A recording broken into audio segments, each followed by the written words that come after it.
This is Ricardo Hazell with TSL Comic Book Convo here with Andrew Dalhouse of work with DC, work with Valiant, and from what I've heard, you've been working in the industry for quite some time.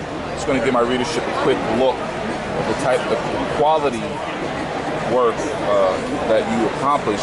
How long have you been working with the comic book majors?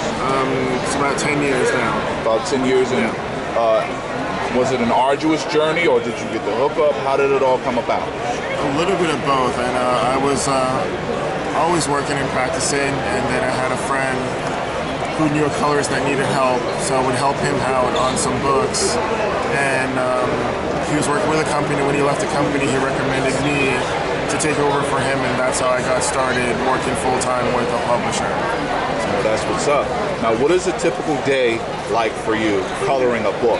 You know, what is your schedule like? Is it just like, you know, fits of genius and you wake up at 4 o'clock in the morning and just, or no, is it just, you know, how does it go? It's like a 9 to 5. You get up at a certain time, make my coffee, make breakfast, lumber into my office, mess around for an hour on the internet checking emails and getting everything ready, and then see what I have to work on for the day, and open the script, open the page, read over the script, see what the page calls for, if it's night or day or what's going on, and I go from there and lay out the page, the color tones, the lighting and stuff, and then I go in there and start rendering. Tell me about the collaborative effort between penciler, colorist, and the writer. Well, like most of the books are not drawn in order. They're the artist draws what page he feels at the moment. So I work with one artist, Brett Booth, and he will send the pencils over as he does them, so that I have a reference. So if I'm coloring one page, and it could be a nighttime scene, but there's a garbage can on like page 10, and I'm coloring page 8, and I don't know the garbage can, there could be on fire, it could be a light source. So if I see the pencils beforehand, I know that light source is there, so I can incorporate that into page 8, because, you know, so that I don't have to go back and it could mess up the whole scene if I didn't know that was there. And I always send pages to him first. He looks over them, gives me any notes, and I make any corrections before I send them off to the editor and stuff, because he likes to have control over how everything looks and stuff like that. So, is there a particular now, is there a particular book that's your favorite to work on? No, not particularly. No, not particularly? No. Okay. I pretty much like it. It's a fanboy's dream come true, so I pretty much get excited about everything I'm working on, So, is there anything that you haven't worked on that you look forward to working on, or something upcoming that you'd like for my readership to know about? No, but I would love to work on a Robin book. Yeah, I've always liked Robin, so I'd love to do a Robin book and a Green Lantern. Now, I see your work right here, so this isn't from a book. That was an original piece of art.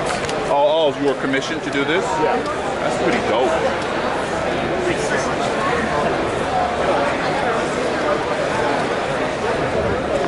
Thank you. Beautiful. Sorry. Good. Well, this is something. Look. Sorry.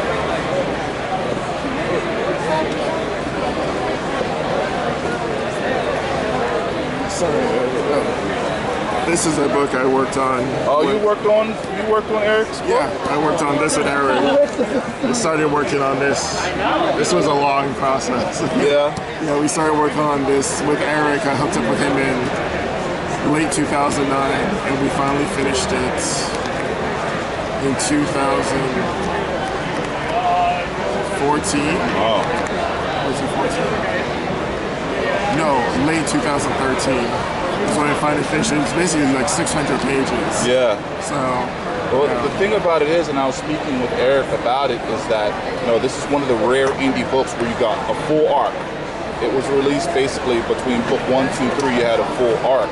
Yeah. Do you think the lack of a complete arc and these self-contained stories that some artists do hurt them as independents compared to, you know, the majors because people want to see a whole story. That's the thing with DC and Marvel. People are okay with doing it month to month because that's what they're used to for so long. But with independence, more people want the full story. Like the graphic novel format, I think would better serve independence and stuff like that because people are unsure of them. So like with Eric, he made sure he put this at a good price point that would work for him because no one knew who he was. So he priced it where he wouldn't totally lose money, but it's at a good price point where people are willing to pick it up and give it a chance.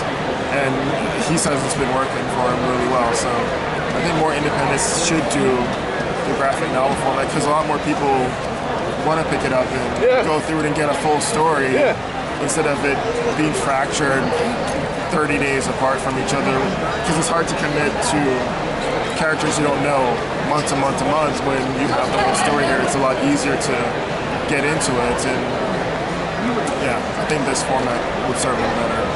So, well, I'll let you get back to your work. Is there anything I may have neglected to ask you that you would like for my readership to know about you or your upcoming works? No, not really. That's it? No. Oh man, thanks a lot. You're welcome. Do you have a card? Well,